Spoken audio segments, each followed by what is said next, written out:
Hello everybody. There are a few people out there that are absolutely determined that I am on occasion deliberately controversial, but I promise you that has never ever been the case. I'm just human, and I think part of being human is that every now and again there will be that one thing that everybody else loves that we don't, or vice versa. And it could be a film, it could be a person, it could be a sandwich, and of course it could be a car. And for me, a prime example has always been the BMW E46 M3. Something that I really should love, on account of the fact that maybe the best car I ever owned was my E46 330 Ci Club Sport, and yet my own E46 M3 was nothing but a disappointment. The suspension was unresolved, the steering was awful, it looked good, it went very well, but it was also cripplingly unreliable, and it was a car I was very happy to see the back of. Subsequently, as part of this channel, I've then driven a number of E46 M3s, and every single time I've come to the same conclusion. It simply does not live up to the hype. And for me, if I was going to have another E46, there would only ever be one, a 330. But truth is, I haven't driven one, possibly, since I sold mine. So it's high time that I get back behind the wheel and find out if I'm still right, or if maybe this too is now a bit of a disappointment.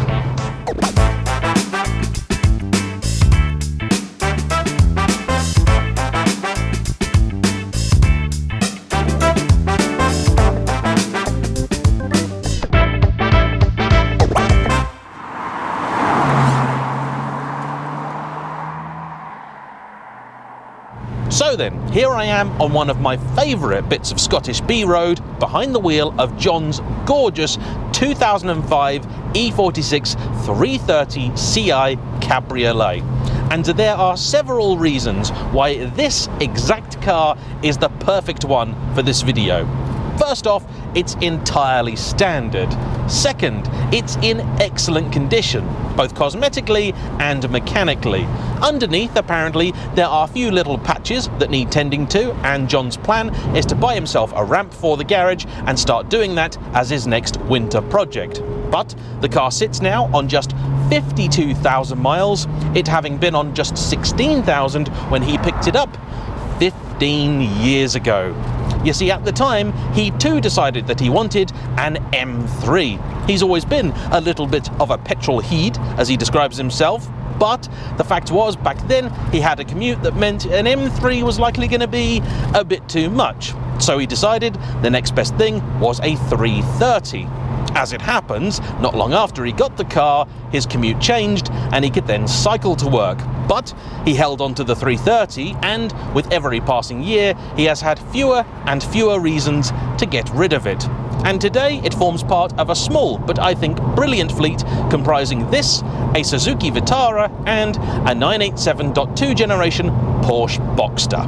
And it should, I think, tell you nearly everything that you need to know. This morning I was filming a Porsche 911 ST, the latest darling from their GT department, and a car that new cost £240,000, but today is worth nearer to £500,000.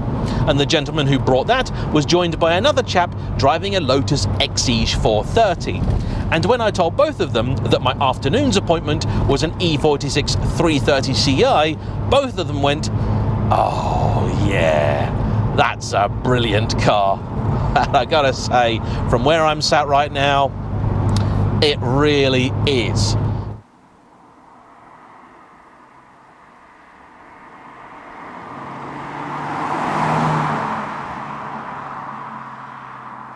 I think this review in particular also underlines the importance of getting a car like this in good condition, because unfortunately E46s, well, not only are they old cars now, but they've been cheap for quite some time, and anything with a big meaty engine and rear wheel drive, well, that's ripe for being bought for the wrong kind of crowd. So if you are on the hunt for something like this, don't forget, before you head to the classifieds, to take CarVertical with you, the super-powered super search that will cross-reference a number of databases from around the globe to give you all the information you want to know on any potential used car purchase, including previous accident damage, mileage discrepancies, usage as a taxi, or involvement in things like fire and theft. It takes just 60 seconds, you need only a registration plate or a VIN, and for 20% off the service, don't forget to use my discount code JAYEMM.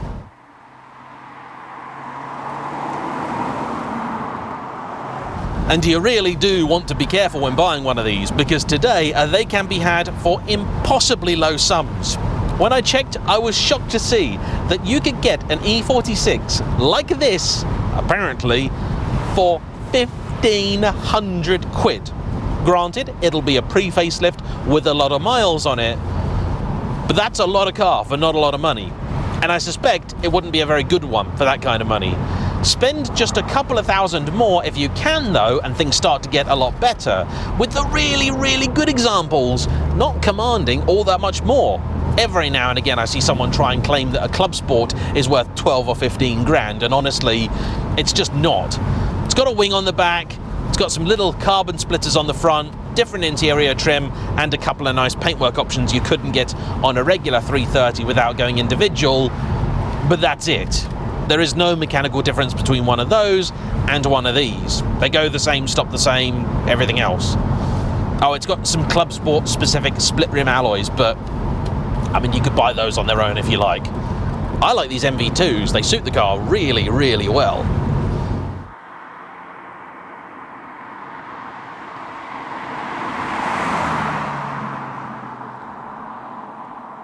First off, hasn't this car aged magnificently? It's been a while since I've looked at an E46 that's not an M3 of any description for a long time. This one also is in excellent nick. And I gotta say, even though the Convertible is far from my favourite of the E46s, in fact it's definitely my least favourite, there's something about these lines that is just inherently right. It's that perfect blend of sharp but also soft. It's a fabulous thing and definitely a design classic. It has aged simultaneously better than the E36 which preceded it and on which it is effectively based, and the E90 that followed after, which I think too is growing into its looks, but will never be quite as distinctive or iconic as this. Inside too, it is a feast of proper buttons, decent materials, and logical layout. This one is more or less the same as my own, the difference being this one has the dark cubed trim and the Club Sport had the alloy cubed trim, which is just a silver version of the same thing. It even has the same doubled-in BMW navigation unit, complete with television, which actually still works, even though both John and myself were certain that it was an analog system which was switched off here in Britain a long, long time ago. And yet it functions, so maybe it's digital, maybe it was upgraded later on, it got a signal and it showed us a picture and played us some sound, so we were both very, very impressed with that. John didn't know that it still worked. There is in here just about enough space for 4 adults, though today we have the wind deflector in place, and at normal road speeds, I'm doing 50 miles an hour right now with the windows up. It's a very nice, comfortable and costing place to be. Indeed, as a convertible, there are only really 3 compromises that have been made, and admittedly, they're all pretty big ones. First off, in terms of packaging, it is a little bit tight, particularly for those in the back. Secondly, the car weighs quite a bit more. In fact, it carries near 200 kilos over a regular E46, for a total of around 1,650.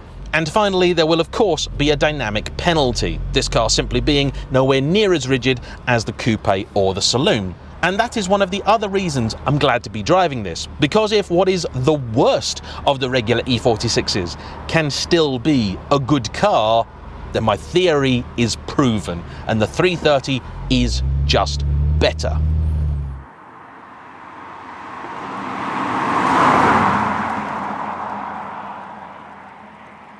And so, though it was never designed as a sports car, it was never meant to be an M-Light, those didn't exist until a lot later, with my favourite little piece of Scottish tarmac ahead of me, let's put my foot down and see what it's like.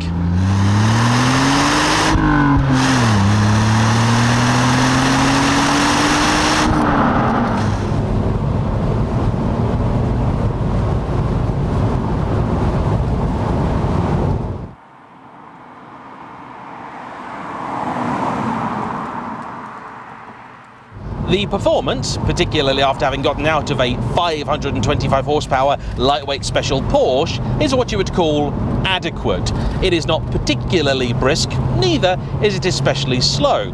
That gorgeous 3-litre straight-six BMW M54 has to be one of the all-time great engines. And though it has nowhere near the firepower of the mighty S54, the engine in the M3, nor the noise, it certainly does the job, and it's a borderline unburstable engine.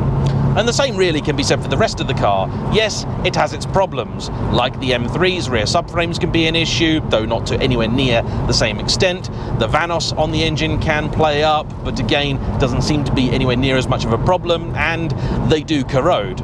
Heck, mine was corroding 10 years ago, so today they've either been dealt with or look under them and you'll find some pretty bad news.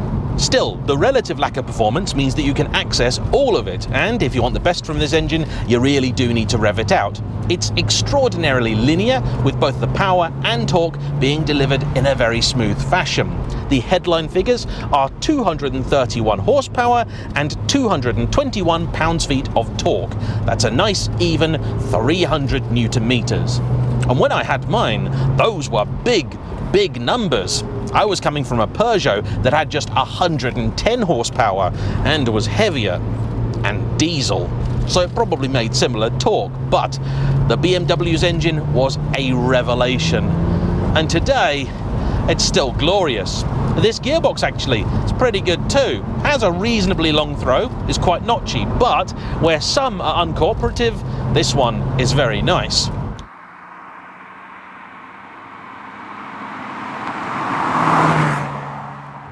The E46 was introduced at the end of 1997, replacing the old E36, and it was discontinued in 2006.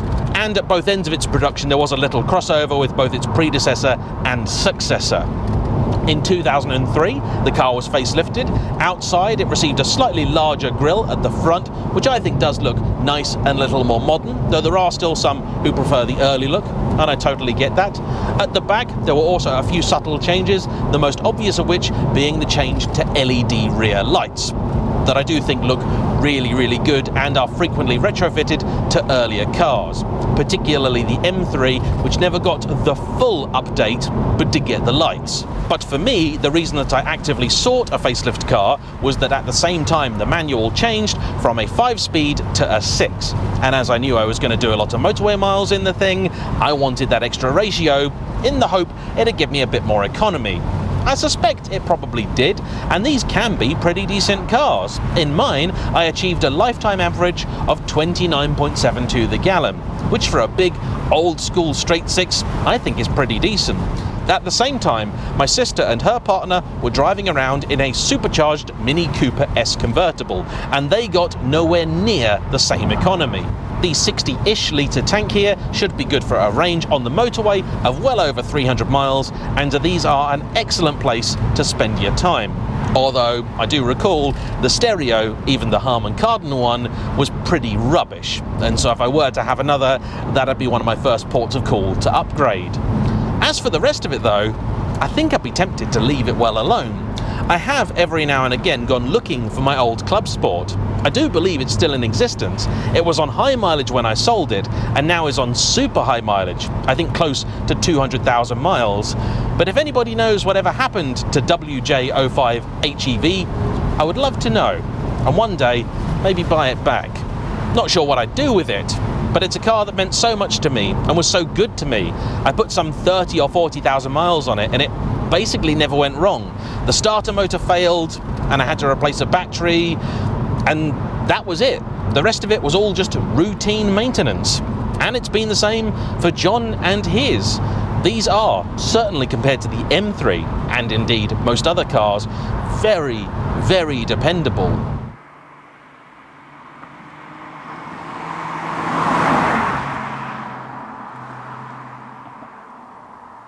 For a little while I also ran mine alongside my E63 generation 645Ci. That's the BMW E63, not the Mercedes. And the difference was stark between the two. The 6 Series was a much larger car, but I swear had a little bit less room inside. It also was nowhere near as good looking. It was also certainly a quicker car, having a 4.4 litre V8, but it just didn't drive the same way as the 3 Series. You could tell that that was a car built for an older, more mature buyer. Everything was softer, lighter, more heavily assisted. Those are also near impossible to get in a manual, whereas for this, they're pretty common. And one thing I don't miss about these is the clutch delay valve. It does make the business of shifting on occasion a little trickier than it should be. But I have to say, the steering on these was never brilliant, but this is actually maybe a little better than I recall. It's medium in terms of weighting. The turn-in is pretty good. Grip levels are okay. This car is sat on a set of new Michelin Pilot Sport 5s, and despite the fact it's pretty chilly out there today, it's never exceeded 9 degrees and there's a fair bit of wind, the car is finding plenty of grip and I'm having a good time. I'm impressed at how rigid the thing feels, although the extra weight in here, it has definitely blunted the performance of that engine. I always remember it having a fairly meaty mid-range, but you can tell here it's just struggling a bit. This camera too is also showing me that though from my perspective the thing feels fairly rigid, it isn't. I can see this shaking about a bit, but nowhere near as much as a great many other convertibles, including cars that were built from the ground up to be a drop top. Speaking of which, it's an electronic soft top, the later E90 introducing a hard top for the first time in a 3 Series, possibly even for a BMW. But still, this does a pretty decent job. You have to be stationary for it to go up or down. It's fairly slick, I have to say, and with the roof up, it's not exactly a looker, but it does the job. Roof down and with all the windows dropped, it's pretty nice, I've got to say. Not my thing, but it's elegant, it's sleek, it's unadorned, and the roof packs away nicely and neatly, and it looks very tidy. You also get, specifically for the convertible, a little button here, which if you press it, will drop all 4 windows simultaneously. I like that a lot.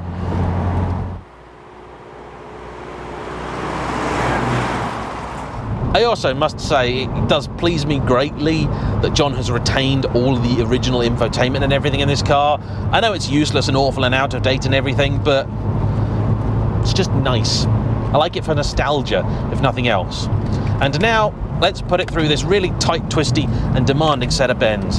Gonna need second gear, turn her in, a bit of lean from the body. The front end's gripping okay. Whoop. A little bit of a noise there, don't know quite what that was. Could have just been a stone, but the car's doing a pretty good job.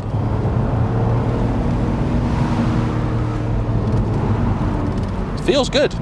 Feels really good. Little join in the road here. And we're off. No need to trouble the traction control today, which does work, but not particularly well. There is no halfway house MDM mode or anything else like that, nor is there a sport button in here. Just the way a car should be. Unfortunately, because of this, and this is pertinent for anybody living in Scotland, the car is pretty useless in the snow. There is no limited slip differential. It is rear wheel drive with the classic 50-50, possibly slightly off for the convertible, BMW weight balance, and the traction is useless, meaning that when grip isn't great, neither is the car. I fitted winter tyres to mine, and honestly, if you are going to use one of these all year round, that is essential. And there is absolutely no reason you couldn't use one of these all year round. They're pretty dependable, they're easy to maintain, you can still get them serviced either at a main dealer if you so desire, and this one's got entire main dealer history, so that's what John's doing, and I think is the right decision for a car like this. Or there are a whole bunch of independents and specialists out there, and they know the E46 inside out, upside down, and back to front. They're pretty common cars. I don't think there's an issue with parts. And if you want a sort of modern classic, as I guess you'd now call this, I think you could do an awful lot worse. And here's the thing, I know if you were to try and measure a car, of course you're going to tell me that the M3 is better, because it always was if you had to measure it. But this is not about a car as something that you measure. This is about a car doing the job that it's meant to do. And on this channel, all I ever really do is ask, what was this car built for, and does it succeed? And that, I think, is where the M3 has always fallen down, because both the fans of it and BMW themselves will have you believe it's some razor-sharp scalpel, some sports car with 4 seats, and it's just not. A regular plain old Boxster would show an E46 M3 everything that it needed to know about being a proper driver's car. It is quick, yes, no doubt about that, but it's just uninvolving. And for something billed as the ultimate driving machine, that's unforgivable. The 330 though, well, this is a junior executive saloon, a repmobile from the time when such a thing still existed. And so you measure it by entirely different means. And it succeeds, it works, it's good, it's enjoyable on a fun piece of road, visibility is excellent, it's a nice, comfortable thing to be in. But, particularly here in Convertible, guys, I don't have lofty expectations of it. I'm not going to throw it round this bend like I would a Boxster, and I'm not going to expect it to behave like one. So the fact that it doesn't is fine.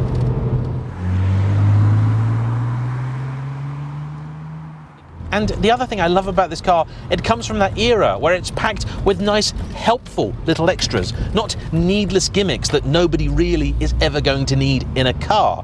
And for this generation, you've got stuff like the toolkit in the back, under the passenger seat, a first aid kit, and in the glove box, a torch, which sadly has been nicked from this one. Nice little details. They're useful. I mean, what good is a karaoke machine going to do me when I'm stuck on the side of the road with a flat tire?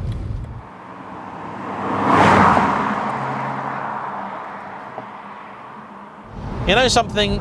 Getting into an E46 of any kind, it's like putting on a pair of old, comfy slippers that you've long forgotten but instantly remember. And this is one of those cars where I could happily sit here and drive until the fuel tank ran dry, without even feeling the need to put my foot down, because it really is that good. And that, I suppose, is all I have to say. Judge, jury, and executioner JAYEMM has decided. I have examined the evidence and come to the conclusion, shocking I am sure, that I am right. If you want to buy an E46, buy a 330, don't buy an M3. And if you want an M3, buy an E90. I think it's a much, much better car. Guess I need to drive one of those next. Anyway, I want to say a big thank you to John for bringing his car out, and as ever, to you for watching. Don't forget to hit the like button, comment down below, subscribe if you haven't already, and I'll see you for the next one. Bye-bye.